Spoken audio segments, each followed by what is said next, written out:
Ayan, the moment of truth mga pandit. So ito yung final natin ng baterya. So natin unlock.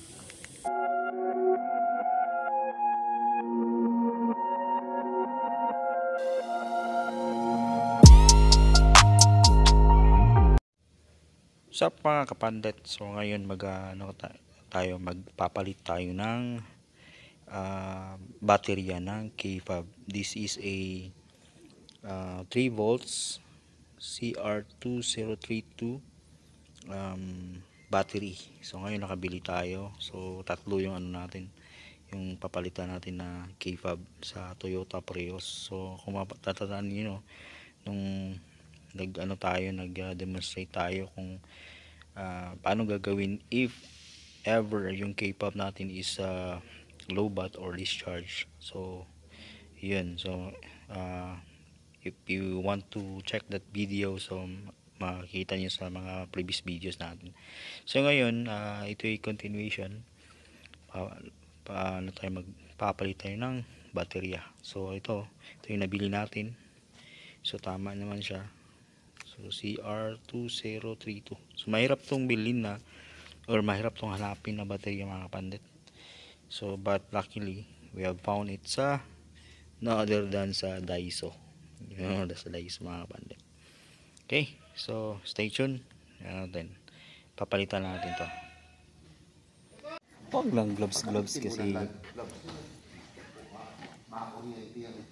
Pag dito kami sa background, nagko-komentaryo ako dito. Napaka naman na.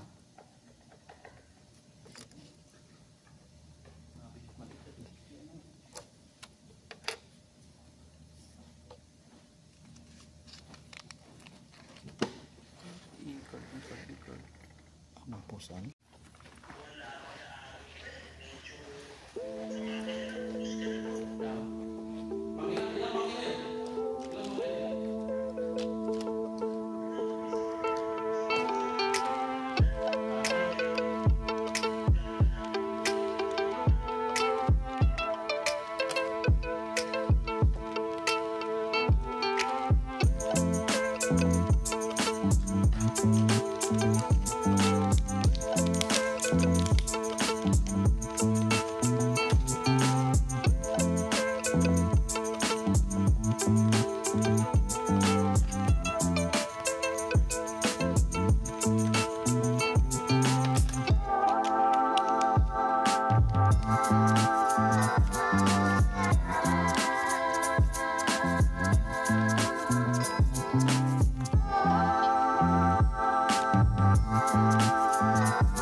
Pag-assemble nyo mga kapandit, konting be smooth and gentle lang pag disassemble saka pag-assemble. So yan na, gawa natin yung isa.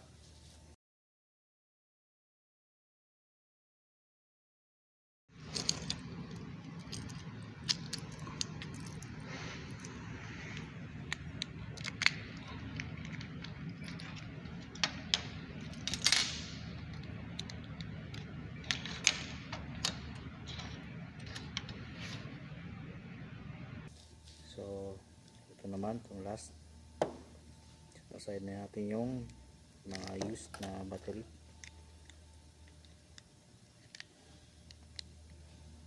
Okay, ipapry nyo lang mga pandit pagtanggal sa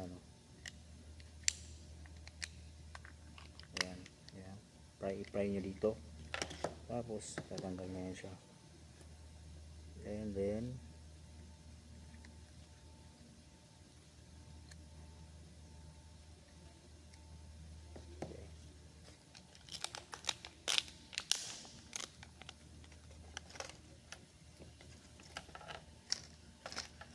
buti lang mga pandit meron sa Daiso. Itong dati niya luma niya mga pandit is Maxell na battery. So yun,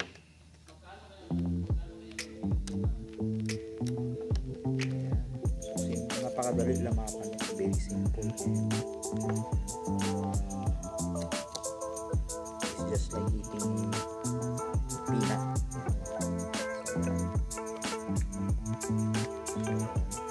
Smooth and gentle pa lang dito pag-install. And pag mag-click na siya, yan.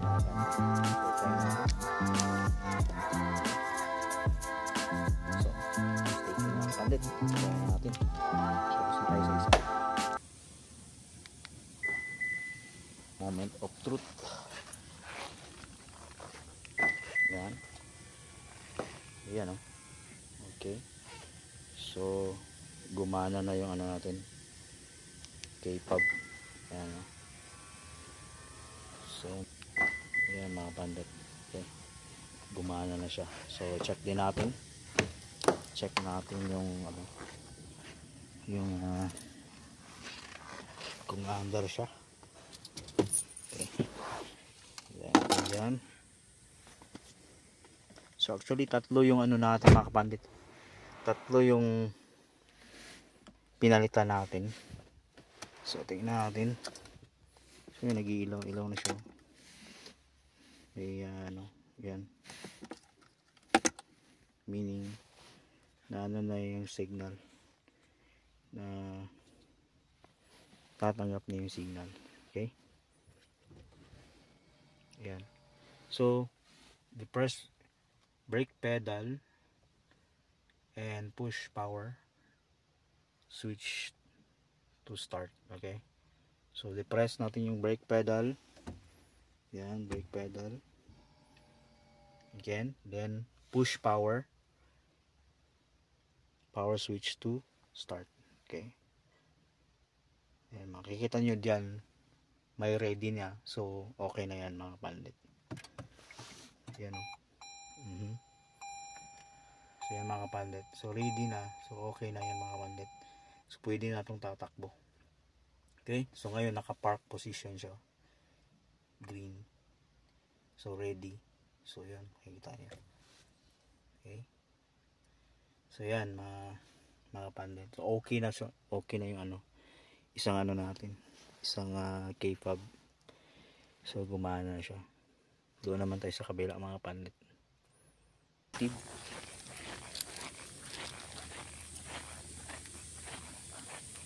Ito. So yan. Okay. Bukas. Okay. Bukas na siya. And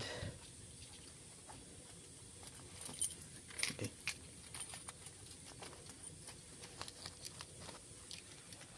Okay, lagyan natin dyan.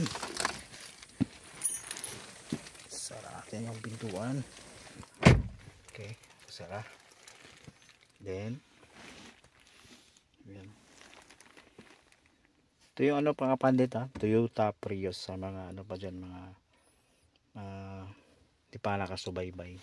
Toyota Prius to yung ginagawa natin. So yan, third brake, depress brake pedal, then push power switch to start. So again, dati kung ano, yung discharge pa yung ano, discharge pa yung K-pub natin, na baterya ng K-pub. So kahit na ano, switch mo dyan, di yan magto-turn on, di yan mag-switch to start dahil low bat yung ano, baterya, hindi na ano yung signal, nasasagap yung signal. So kailangan mo i-in yung K-pub dito sa switch. Okay, ganyan, para may start siya. Ngayon okay na, kahit lagay mo pa dito sa upuan yung ano mo, K-pub. So andar na yun siya. Ayan. Okay, so yan, naka ready. Again, ka-park position tayo. Okay, so yan mga pandit. So dito muna tayo itatapos mga pandit, and salamat sa panonood. I hope may natutunan kayo, and see you next time sa ano, so mga videos and content natin mga pandit. So makikita nyo, yan ang baterya natin sa hybrid battery. Hindi na lang, ilang percent na lang siya. Okay, so yan mga pandit. So see you and salamat sa panonood. Turn off natin.